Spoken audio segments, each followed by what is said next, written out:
Good morning, everyone. Happy Sunday. Welcome to a new episode of Sports News Flash at 12. Now, we're in the month of October. Last week, I had a pink suit. Today, I have a purple suit.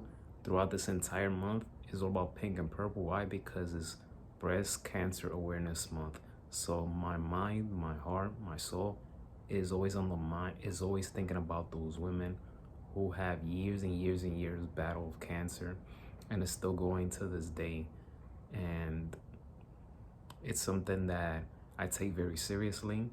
And on this show, for this month, I'm honoring them by wearing these colors represent them and to say that I'm always thinking about them.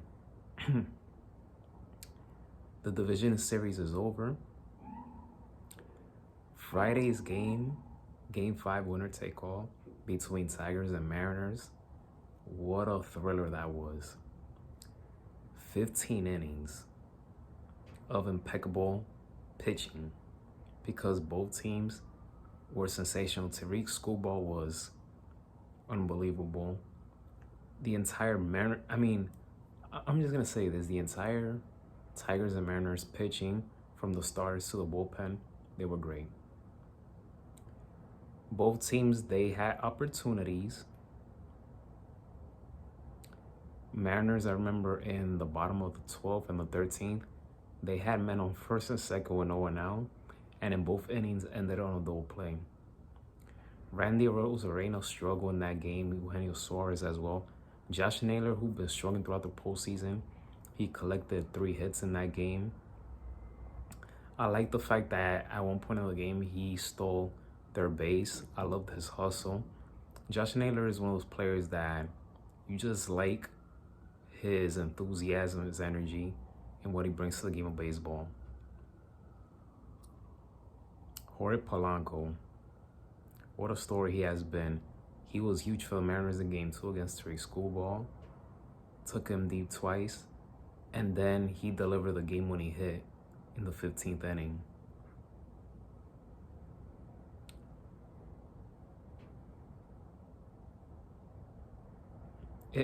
This was by far the best playoff series of the postseason so far.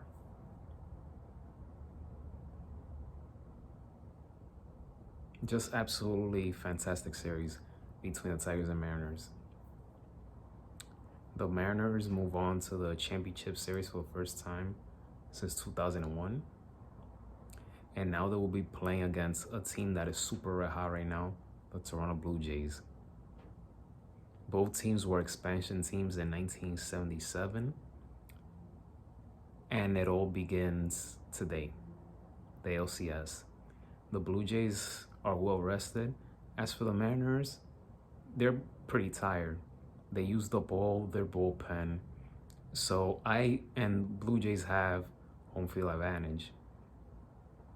So I picked the Blue Jays to win the series, at least in 6 games.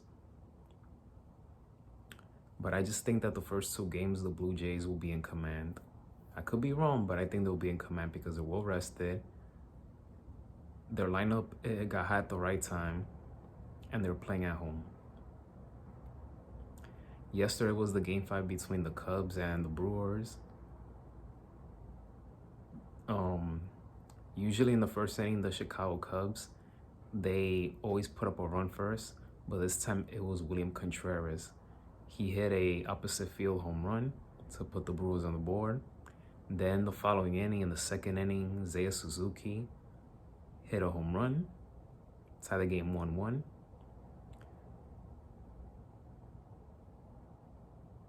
Bryce Terang delivered the biggest swing of his Brewer career when he added the insurance run in the 7th inning, which made it 3-1. And I'm gonna tell you guys the name of the other Brewer that gave them the lead, 2-1. All 4 runs, the Brewers won this game 3-1, but all 4 runs between both teams combined all came in solo shots.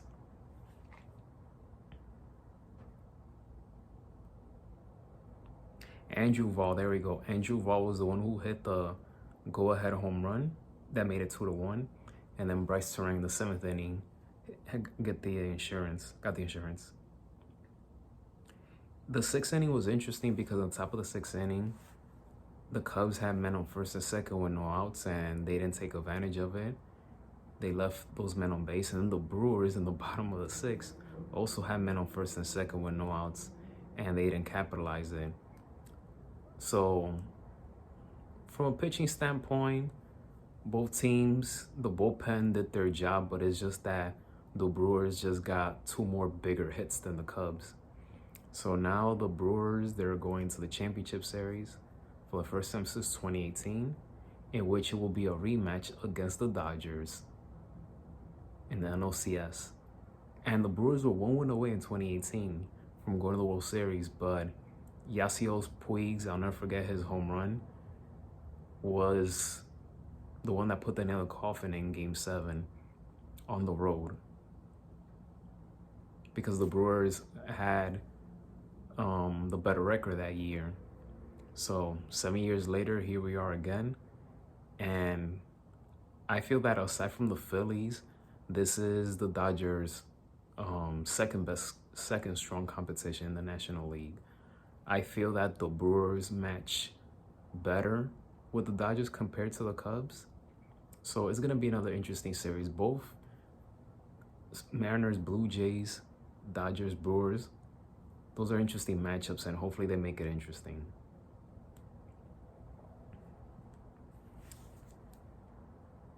In other news,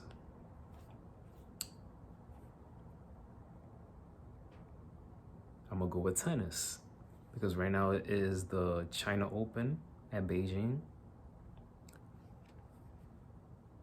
Coco Gauff defeated Jasmine Paolini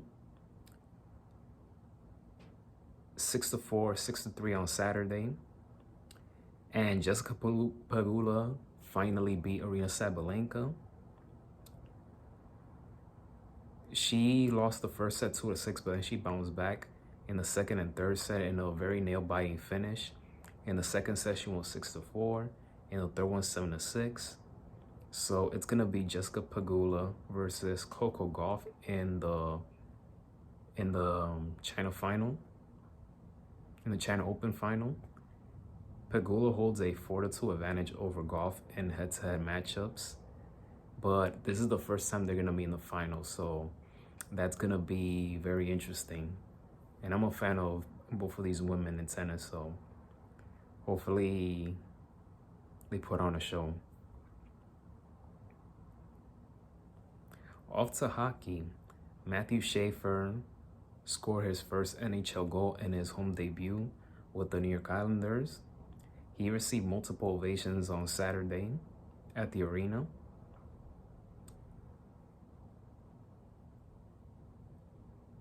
So the first one he received, obviously, when he came out to the ice, but then when he scored, forget about that was another one right there.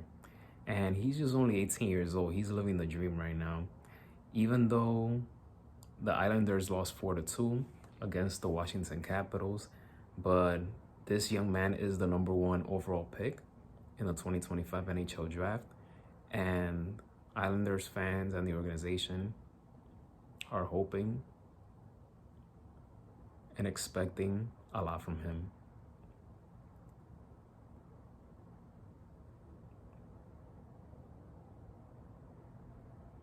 This is what Matthew Schaefer had to say after the game.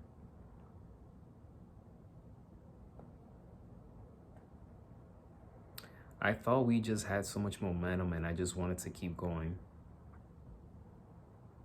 The review takes a toll for sure. The fans are in it and there's a big lengthy timeout, but they made the right call for sure.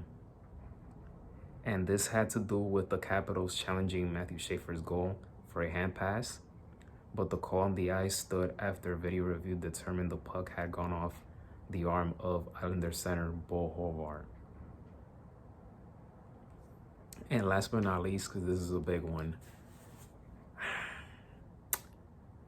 we thought that Penn State Nittany Lions, and I'm going to speak about this on College Football Time with Avery Miguel. I thought that Penn State losing to UCLA, they hit rock bottom. But yesterday's loss against Northwestern, which was a 1 point loss, this one is even worse. This one is worse. Penn State is officially out of the college playoff football. I feel that the loss against Oregon that went to double overtime, I think it did something psychologically to that team. I don't know if their confidence was shattered, but now they've lost 3 straight. And Drew Aller, he went out. He got hurt in yesterday's game. But even before he got hurt, he was struggling. So now you have to think about how long he's going to be out, what's going to happen with James Franklin, because he is under contract. So I don't think they should let him go in the middle of the season. I think you have to let the season play out for the rest of it, because they're not going to the playoffs. That's it. It's over. So just finish the season, and from there figure out what you're going to do with him, what you're going to do with this program, because by the looks of it, they might need a reload. They might need something new and fresh. But it has just been a terrible 2 to 3 week stretch for Penn State. And if you're a Penn State fan,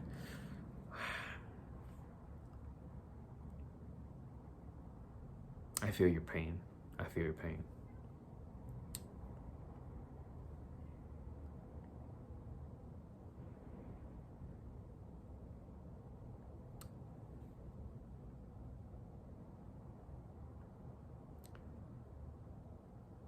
Today's NFL Sunday.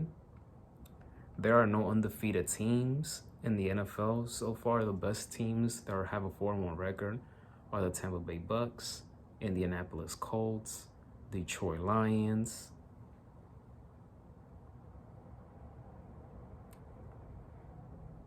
Those are just some. I'm missing. Jacksonville is also 4-1, and they had an impressive victory last Monday against the Kansas City Chiefs. The Denver Broncos will play the Jets at 9:30 a.m. international game. The Broncos are good this year. They're good. They have a good defensive team. Bo Nix is playing his tail off. They finished coming off a big win against the Philadelphia Eagles. So there's that. But there's interesting matchups today, like Seattle versus Jacksonville, San Francisco versus Tampa. That's one of my favorite matchups for today. Detroit versus Kansas City. Both teams are looking to have something to prove. Both Detroit and Kansas City. Detroit's 4-1, but a lot of the wins came against non-competitive teams. So this is going to be the first real challenge for them this season. As for Kansas City, they're looking to bounce back after a very tough loss last Monday.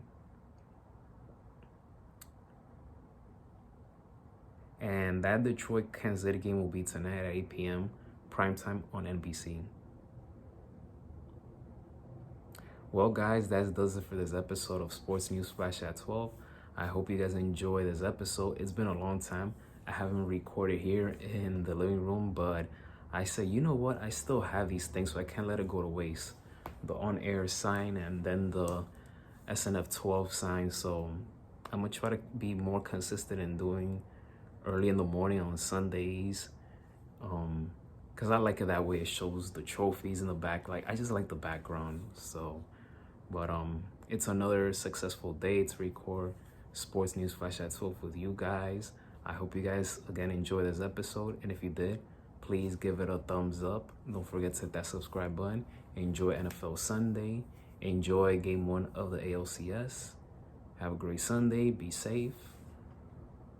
And may God bless each and every one of you. Take care.